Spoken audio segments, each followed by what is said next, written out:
Dictation start now. Foreign policy cannot be divorced from a country's internal policy. Any country, any government, any political party must decide what it believes. Conviction or belief. What is our foreign policy?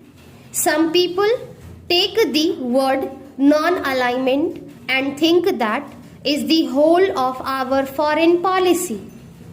In a way, it is not the word non-alignment, but what non-alignment stands for, namely, that we believe independently, judging all issues. We do not wish to be tied to any group or to any country. We are today nearer to 21st century than we are to the 19th. But unfortunately, we find that our large portion of the world thinking is still very much in the 19th century. The world has changed. We helped to change it because of India's freedom movement, because of India becoming free and other countries in Asia and Europe becoming free.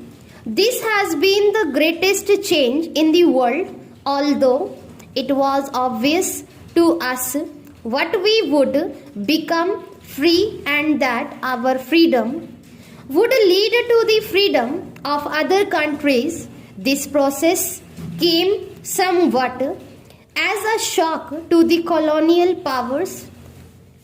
For some time, they seemed to be stunned by that shock, but it has not taken long for them to recover, and since they have recovered, we see another very subtle changes coming over the world, rather dangerous, changed colonialism. This has actually happened in some places, and in other places there have been attempts that it should happen.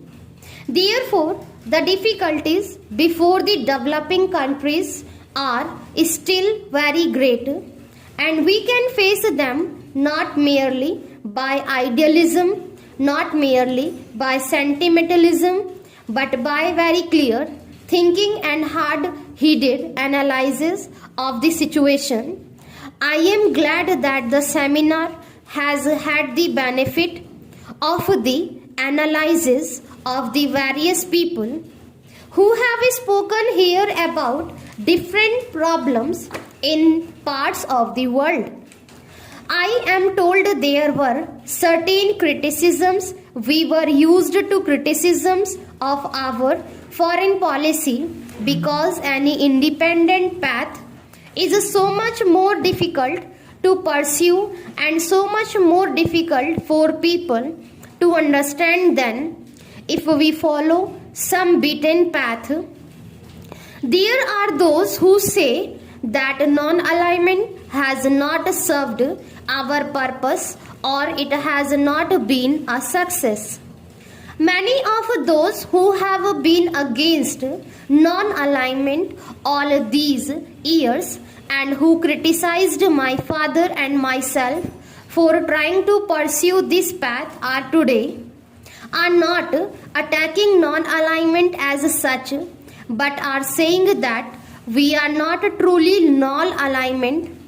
The great attack today, the greatest weapon which is used against foreign policy is to say that in effect we are following the Soviet line.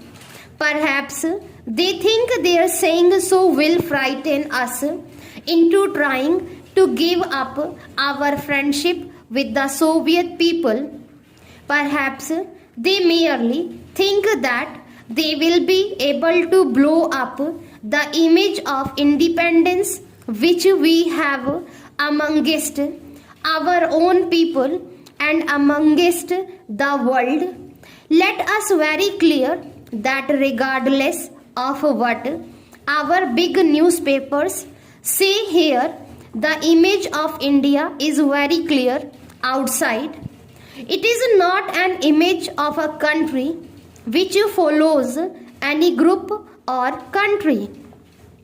It is an image of a country standing or trying to stand squarely on its own feet. It does not mean that they always think we are right.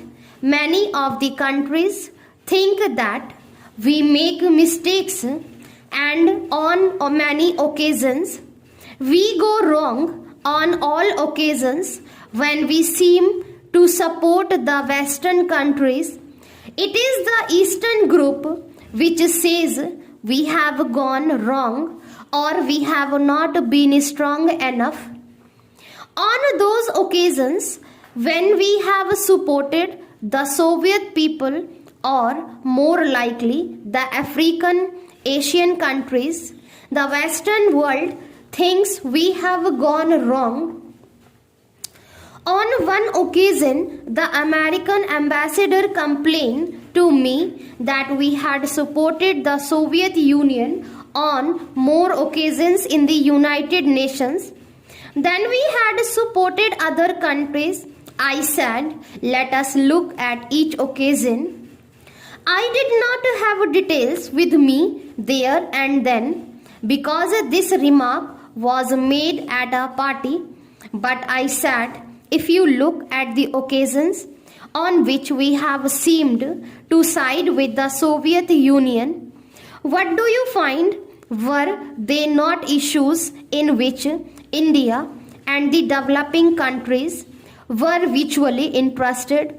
And if this was so, would not be more true to say that the Soviet Union has supported the stand taken by the developing countries, by the African and Asian countries, and not that we had gone out of our way to support the Soviet Union? Afterwards, I put this question to the Ministry of External Affairs, and actually, when we counted up, we found that it was not even true to say that we had voted with the Soviet Union on more occasions than we had voted with the other countries of the Western Bloc.